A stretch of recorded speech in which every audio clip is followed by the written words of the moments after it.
In the 1950s, Mogens Schou was fresh out of residency training. He staked his career and his family on a mineral most of his colleagues dismissed as dangerous nonsense. This is the story of how lithium went from a fringe wellness fad to the gold standard for bipolar disorder, and the bitter scientific battle that nearly derailed it.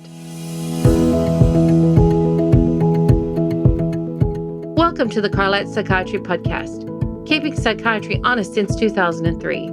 I'm Chris Aiken, the editor-in-chief of the Carlat Psychiatry Report. And I'm Kellie Newsome, a psychiatric NP and a dedicated reader of every issue. But first, a correction. I've realized we've pronounced Dr. Schou's name incorrectly on this podcast at times. The correct pronunciation is Mogens Schou. There's a silent G in Moen. The year is 1951. Mogens Schou has just read a report on 10 patients whose mania resolved with lithium. The young Danish psychiatrist had enrolled in medical school hoping to find a way to treat mood disorders, inspired in part by his brother's experience with recurrent depression.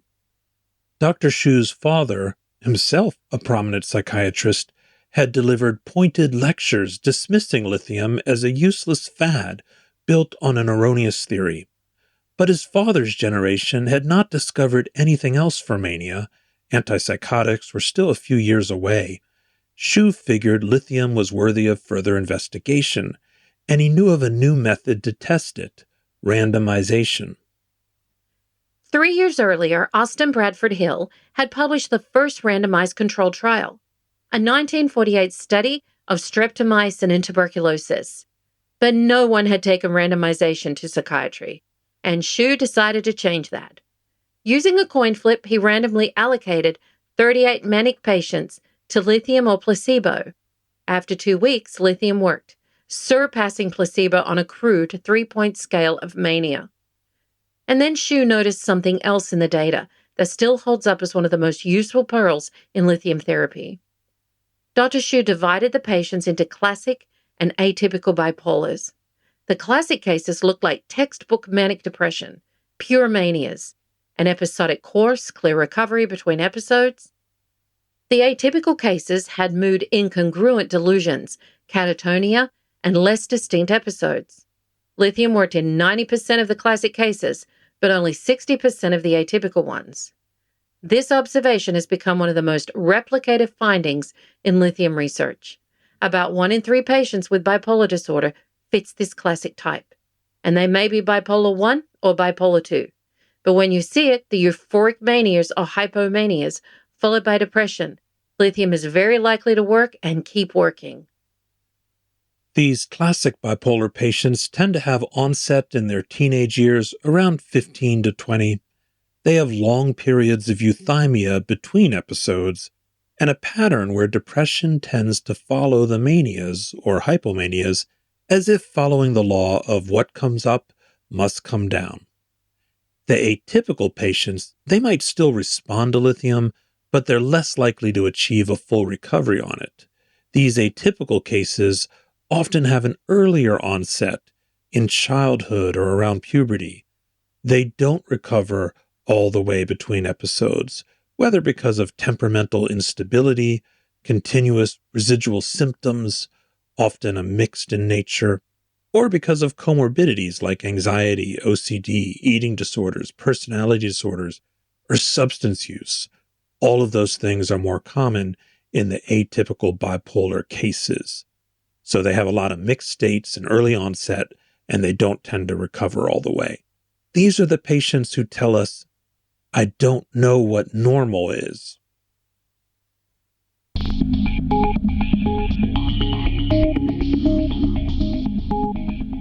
Lithium was slow to catch on.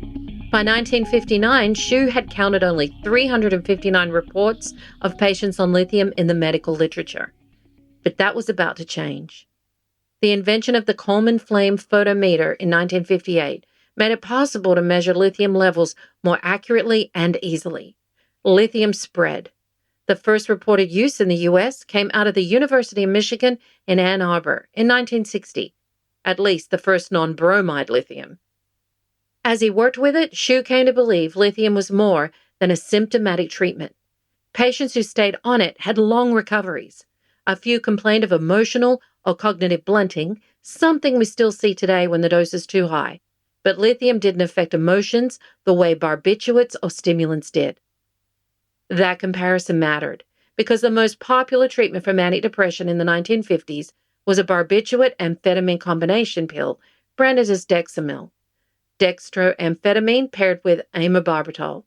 It was even called a mood stabilizer at the time. The amphetamine treated the depression. The amobarbital sedated the mania. Schou observed that patients felt better on this combination, but they didn't function better. They didn't have the long-term stability he was seeing with lithium. So Dr. Schou coined a new term, mood normalizer, to distinguish lithium and set out to test its long-term effects in clinical trials.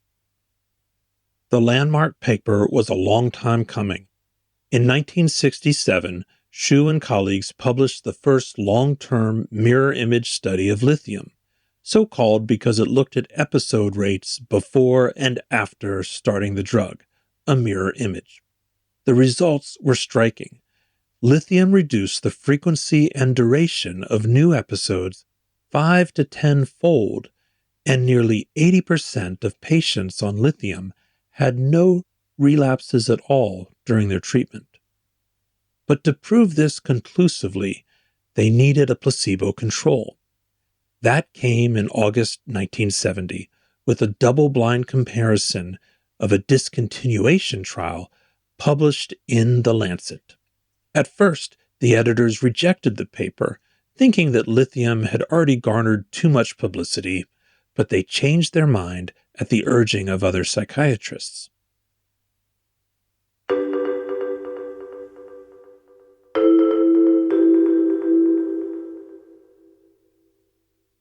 Here's a preview of the CME quiz for this episode. Start earning CME through the link in the show notes. What is the main advantage of antipsychotics over lithium in acute mania? A. Faster onset. B. Fewer side effects. C. Greater benefits in depression. D. Better functional outcomes.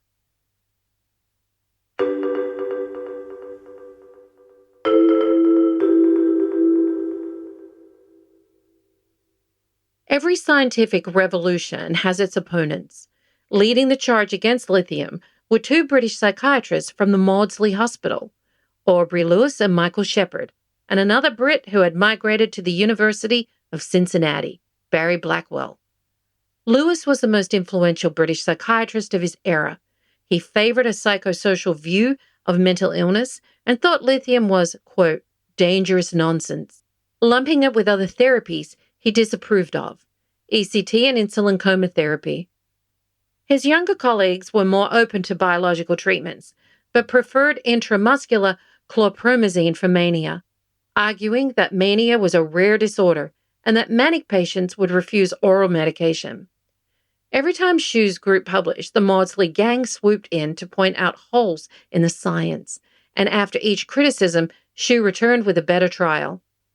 In 1970, this back and forth culminated in a placebo-controlled double-blind trial showing that lithium not only treated mania but prevented it. But Shepherd and Blackwell did not back down. They had one argument left, and they used it, claiming the blind must have been broken. Patients, they wrote, could detect whether they were on lithium or placebo because of subliminal changes in mental state, specifically alterations in REM sleep. Today we call this functional unblinding. Blackwell used a more ominous phrase, calling it awareness of subterfuge.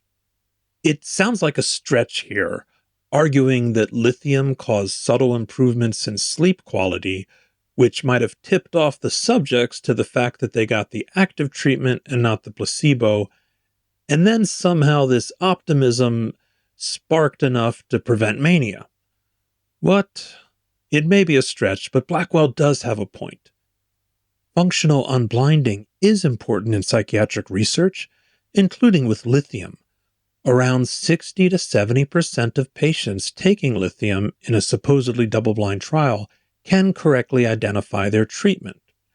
But if we discard trials on those grounds, we would have to discard just about every treatment in psychiatry, We see similar rates of unblinding with antidepressants in the 60 to 70% range, and much higher rates approaching 95% with ketamine and psychedelics.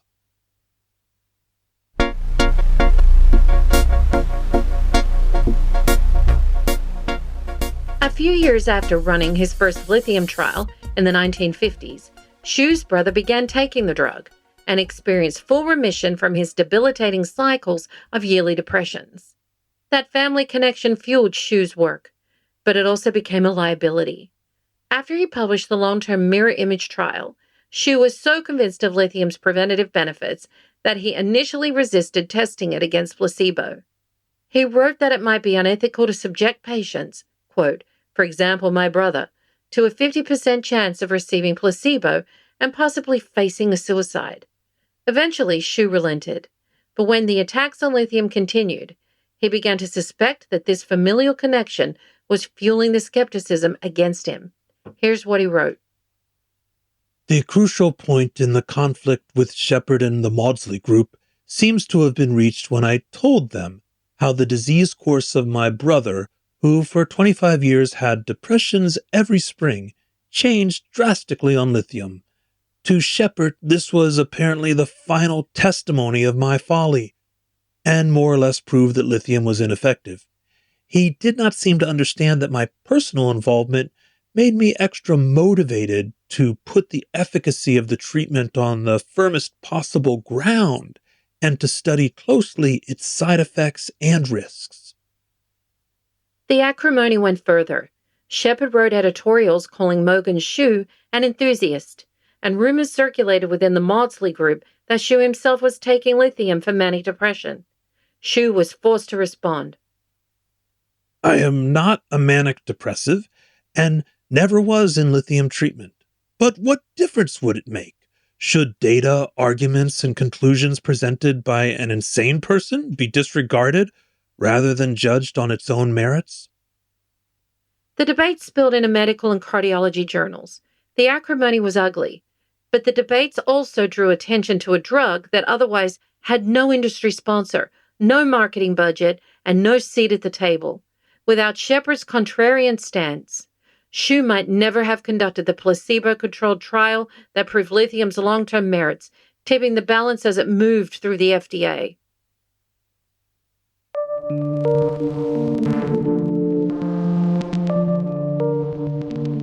All of this debate played out in the late 1960s, when lithium was not even available as a prescription medication in the U.S.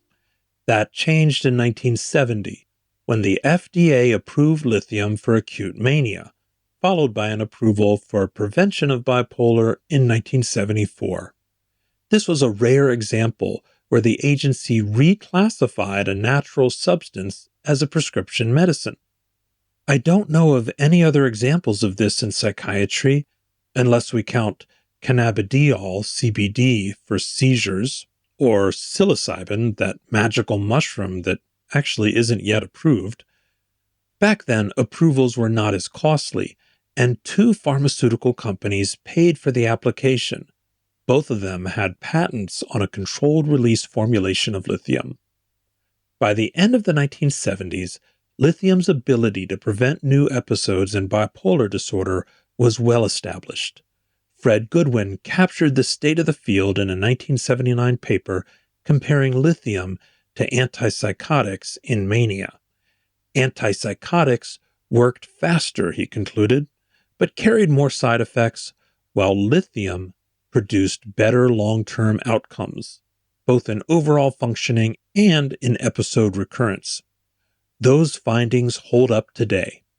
Even as antipsychotics have expanded to treat both depression and mania in bipolar, Goodwin's conclusions are echoed in the new treatment guidelines from the International Society of Bipolar Disorders, which recommend lithium first line for new onset bipolar disorder, citing its superior ability to prevent new episodes and improve long-term functioning.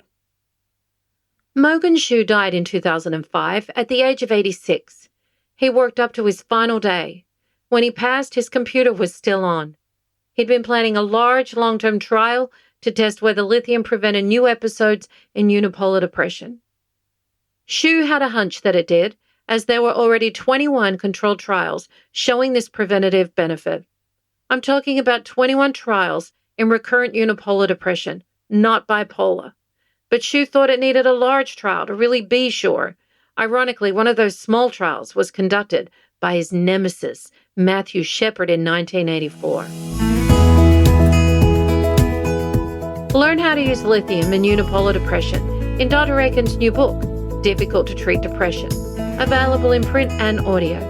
The book also covers other mood stabilizers, lamotrigine, carbamazepine, and valproate, and explores whether they have a role in unipolar depression or are better off deprescribed.